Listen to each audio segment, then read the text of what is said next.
स्त्रियों को तंत्र में शक्ति क्यों कहा गया है, ये प्रश्न महत्वपूर्ण है। शक्ति इसलिए कहा गया है क्योंकि स्त्रियां या सभी स्त्रियों को शक्ति के रूप में हम आराधना पूजना करते हैं, पर हमारी शक्ति जिसके साथ हम रहते हैं, जिसके साथ हम भोजन करते हैं, जिसके साथ हम शयन करते हैं, उसे हमारी शक्ति कहा गया है। और शक्ति क्यों कहा गया है? क्योंकि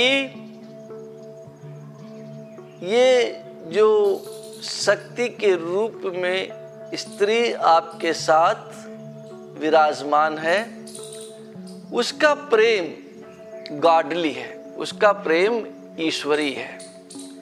ईश्वरी प्रेम क्या होता है? 4 प्रकार के प्रेम हैं।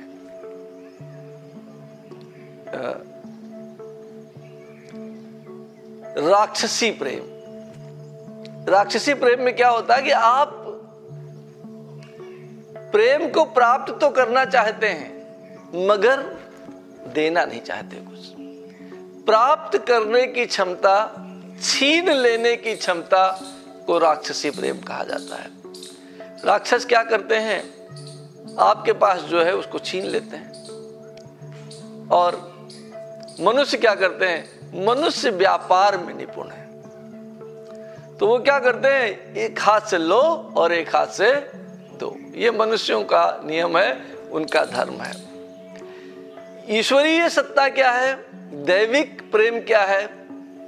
सूर्य आपको अनंत ऊर्जा प्रदान करता है, आपके जीवन की ऊर्जा प्रदान करता है, पर बदले में कुछ चाहता नहीं है। चंद्रमा आपको रात भर चांदनी प्रदान करता है, लेकिन बदले में उसको कुछ चाहिए नहीं। जो ये गुण है, ये देवीय गुण है, और इस देवी गुण से के कारण ही आपका जो प्रेम बनता है वो देवीय प्रेम हो जाता है। और आप देखें, अगर ये शक्ति की अद्भुत क्षमता है कि वो बिना शर्त हमें सब कुछ प्रदान करती है। माता के रूप में, पत्नी के रूप में, और विभिन्न अन्य रूपों में भी ये शक्तियां हमें सब कुछ प्रदान करती रहती हैं। और इसीलिए इन्हें शक्ति कहा गया है, क्योंकि प्रदान करने की क्षमता यदि ईश्वर ने कहीं दी है तो हमारी माताओं को, हमारी बहनों को, हमारी स्त्रियों को प्रदान की है।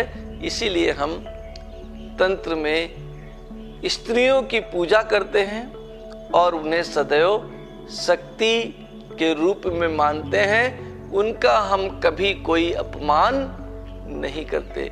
वो पूजनीय हैं, वंदनीय हैं, और हम सदैव उनकी पूजा ही करते हैं। धन्यवाद।